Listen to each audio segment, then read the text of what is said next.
Como parte de estas conmemoraciones del 50 aniversario de la matanza en Tlatelolco, el gobierno del Distrito Federal decidió retirar del metro las placas que mostraban que Gustavo Díaz Ordaz había inaugurado una u otra estación. Y a partir de eso se ha generado un movimiento en otros estados de quitar cualquier cosa que recuerde a Díaz Ordaz. Denise, ¿por qué no nos planteas cuál es el debate ahí y cómo lo sientes tú? Pues mira, se ha suscitado toda una polémica y sorprendentemente, porque yo pensé que era básicamente una ocurrencia del señor Amieva, porque realmente no la consultó con nadie, pero aparentemente pues ¿cómo se llama? En Jalisco, en Nuevo León, ya hay algunos movimientos a favor de esto.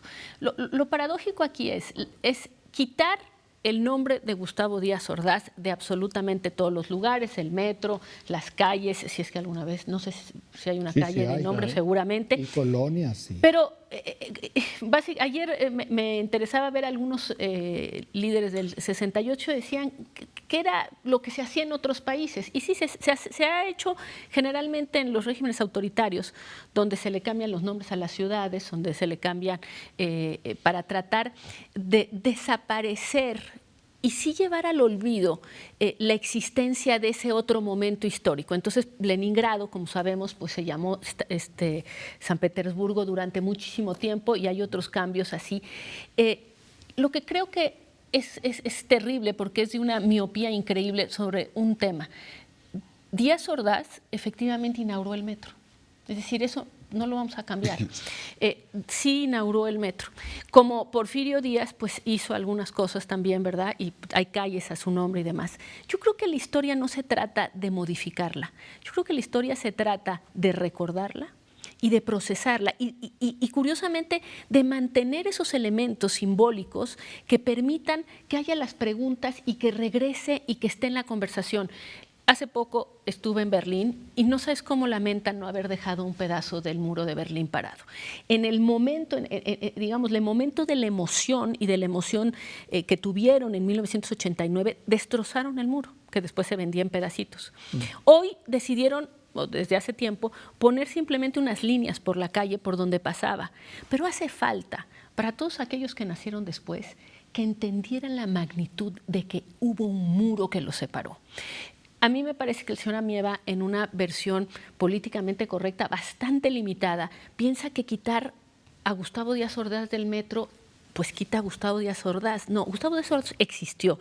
Y ya ni me meto en el tema, Leopoldo, que si nos ponemos a juzgar a todos los presidentes de este país por las muchísimas cosas que han hecho, y estoy pensando, por supuesto, en los años 50, estoy pensando en Gonzalo N. Santos narrando la elección de 1940, Lázaro Cárdenas siendo presidente, cuando un grupo de priistas estaba echando agua para que él, el presidente, llegara a votar porque habían matado en esa casilla a tal cantidad de personas del otro partido que había que quitar la sangre antes de que llegara el presidente.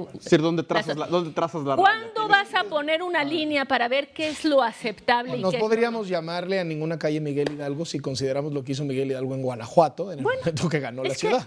Ahora, Leopoldo, Pero a ver, déjame problematizar. Bueno. Ahí te va. Sí.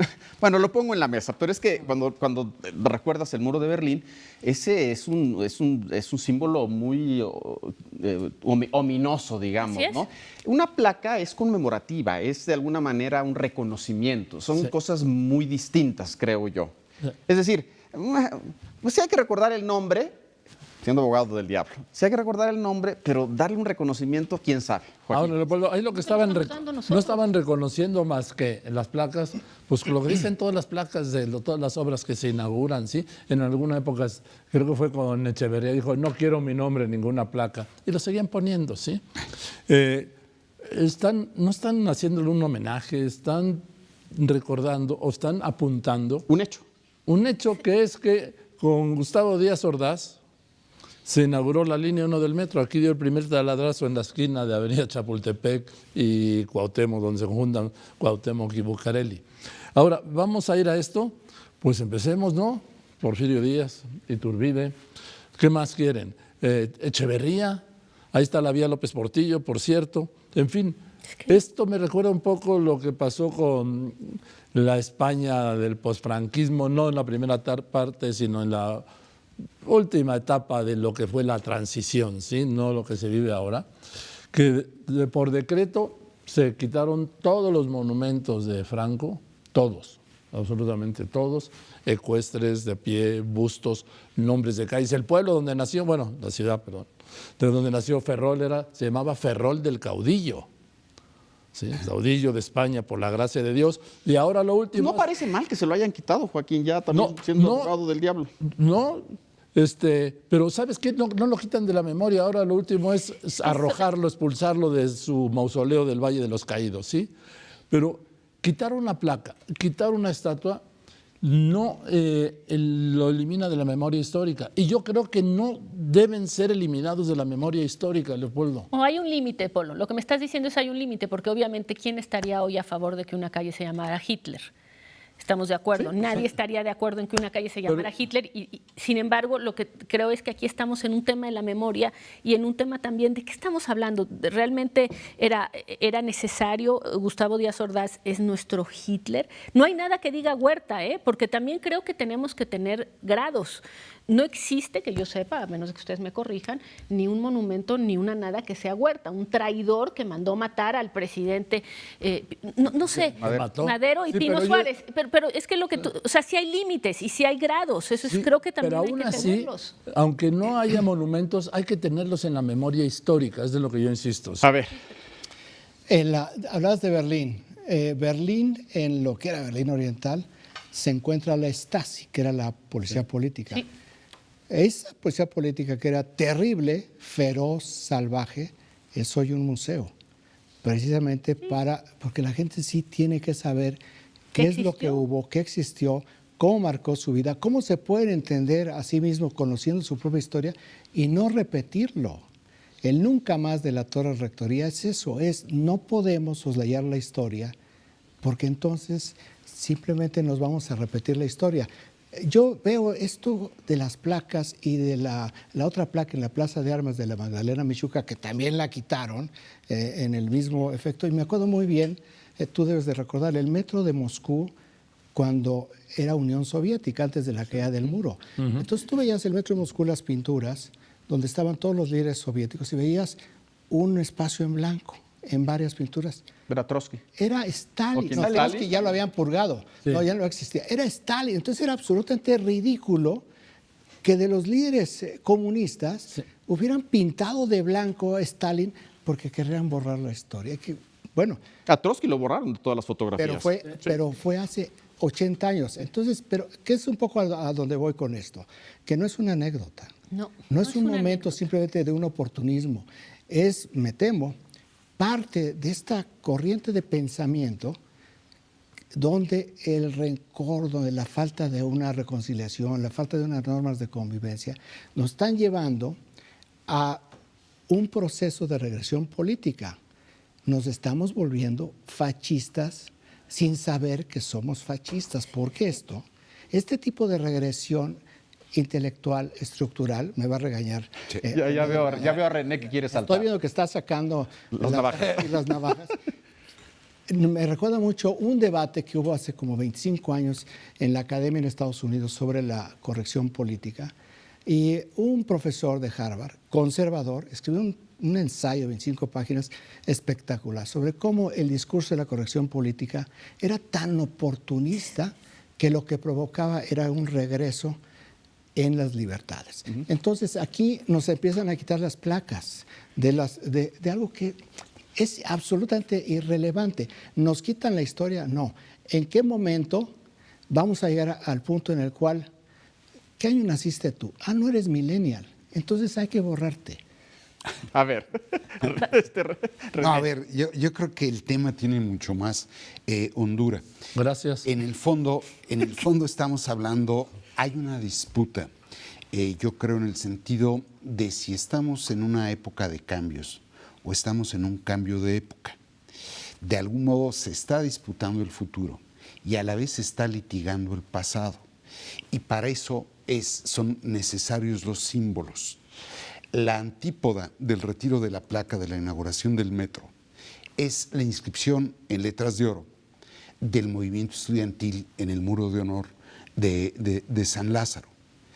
Creo que esa es la materia de fondo, pero el punto es que no hemos logrado, y ese es el momento, este es un momento muy interesante donde todo se vuelve a poner sobre la mesa, porque esta alternancia es distinta a la del 2000.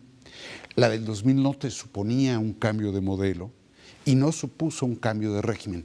Esta presume que va a hacer eso. Entonces, sí, me parece de pronto desmesurado el retiro de las placas, pero no estoy cierto si tenemos ya la frialdad y el tiempo suficiente para inscribir en el muro de honor al movimiento del 68. Porque ese movimiento a veces tiene un carácter luctuoso por el acto represivo y a veces tiene un carácter festivo porque es la simiente supuesta de la transición a la democracia. Yo creo que estamos en ese punto y naturalmente todo el mundo litiga cuáles son los símbolos que deban de prevalecer. Tiene muchísima razón, porque la inscripción del movimiento, y quién sabe por qué dije esto, pero sí es cierto, tiene mucha razón René, porque el movimiento estudiantil ni siquiera dijeron cuál es la razón.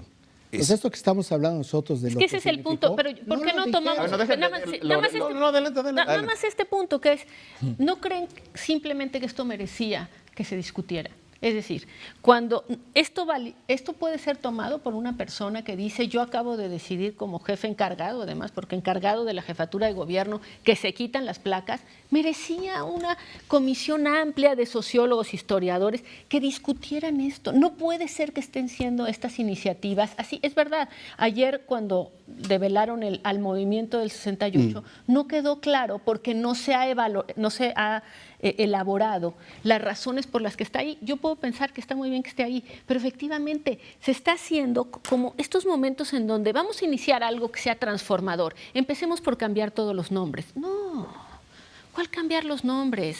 Bueno. A ver, Loret. Me parece que todos los personajes de la historia tienen luces y sombras, algunos muchas más sombras que luces y otros al revés. Y creo que lo fascinante es conocerlos así, con todas sus luces y con todas sus sombras. Me preocupa que se quiera eliminar la propaganda con propaganda. Si se considera que la placa es un acto propagandístico de Gustavo Díaz Ordaz, que a mi gusto no lo es, o sea, no me parece que sea un homenaje a un asesino, ni un monumento a la represión, ni una exoneración de sus crímenes, que hay una placa que... Es un evento administrativo. Si se quiere quitar esa propaganda, pues no se puede hacer. En todo caso, culto a la personalidad. No se puede hacer desde la propaganda, ¿no? Desde la propaganda que dice erradiquemos todo lo de un personaje que cuestionable, nunca más un presidente así, ¿qué más? ¿Qué más puede uno decir sobre un tipo como Díaz Ordaz? Pero no, me parece que esto de la justicia pendular, entonces, como a mí no me hicieron justicia, entonces yo voy a ser injusto con todos los demás, no me gusta, a mí no me gusta. Leopoldo, nomás quiero apuntar una cosa. Recuperando aquel programa de Chapultepec 18, yo entrevisté a Luis Echeverría y él le carga toda la culpa a Díaz Ordaz. Siempre lo hizo, sí. Siempre lo hizo cuando sabemos, o sea, ya conocemos, que primero, que el que calentó el tema, el que lo llevó a los extremos al que desembocó en la plaza del 2 de octubre, en la plaza de las Tres Culturas el 2 de octubre, fue Echeverría. Y aquí ¿No pesa ahí la confesión de parte? Es decir, cuando, sin exonerar a Echeverría, ¿no? Pero en el momento que el presidente en funciones dice, asumo la responsabilidad histórica, política de los acontecimientos del 68, como lo dijo Díaz Ordaz frente al Congreso, y las bancadas oficiales saltaron a aplaudir. Sí, eso ya fue al año siguiente, el 1 de septiembre del 69, cuando asume esa responsabilidad, obviamente después de los hechos, no antes, ¿sí? Pero lo que te quiero decir es que Echeverría ha pasado inadvertido. Híjole. Sí, para mí, en este recuerdo, en estos 50 años, ¿han escuchado han quitado alguna placa de Echeverría? ¿Han escuchado algún juicio? ¿Alguna marcha en su casa? Las caricaturas de la prensa. Sí, las caricaturas. Reiteradamente. Las caricaturas. Viene el 71 y viene todo pero lo que ocurrió. las caricaturas. La serie sale. A ver, en las caricaturas ha aparecido cada 2 de octubre de cada año que se ha recordado esta matanza. Y yo insisto en una cosa. Dice, fue Díaz Ordaz porque era el comandante supremo de las Fuerzas Armadas. ¿Dónde queda en todo esto el ejército? Ojo, yo quiero nada más señalar. ¿El ejército disparó? Sí, disparó. Sin duda, yo lo vi. ¿El ejército qué hacía? Obedecer órdenes. Y veo efectivamente qué bueno que esté la placa del movimiento estudiantil de 1968. ¿Cómo se deben sentir los militares? ¿Cómo se deben sentir los militares, que lo señalabas al principio, Carlos, cuando el presidente electo dice fue el Estado Mayor Presidencial? Y por eso no va a estar, por eso lo voy a desaparecer. ¿Cómo se deben sentir los militares cuando resulta que desde entonces ellos manejaron que cayeron en una trampa, cuando era muy reciente para si se habían caído en una trampa o no? Pero independientemente de la trampa o no, no fue el secretario de la Defensa el que dijo, vayan el miércoles por la mañana, 2 de octubre del 68, que dijo, vayan a Tlatelolco y maten a los estudiantes. ¿Me Bien. dejas hacer Sí, un claro. último comentario? Primero, el punto delicado aquí es si esto se está oyendo cada vez más fuerte, ni perdón ni olvido. Esto es, no sé si eso viene en abono de la reconciliación Castigo a los nacional. asesinos, es la tercera frase de eso. Entonces, el punto delicado de volver a abrir la historia es si eso te va a fortalecer o te va a debilitar. Y esto que dice Joaquín, el ejército disparó, ciertamente, pero no sabemos si repelió. Por eso, Ahí es donde yo digo, en el fondo, todavía no está del todo asentado y claro qué fue lo sucedido, pero creo que hay que ser muy cuidadosos. Si por un lado se postula la necesidad de la reconciliación para avanzar hacia adelante, por absurdo que parezca decir avanzar hacia adelante, y si este tipo de investigaciones abonan en qué dirección. Y es que Robespierre renazca en Tenochtitlán no es una buena señal. Muy bien. Bueno, hacemos un corte y regresamos con un poco del movimiento Me Too, lo que está pasando en Estados Unidos y en el mundo.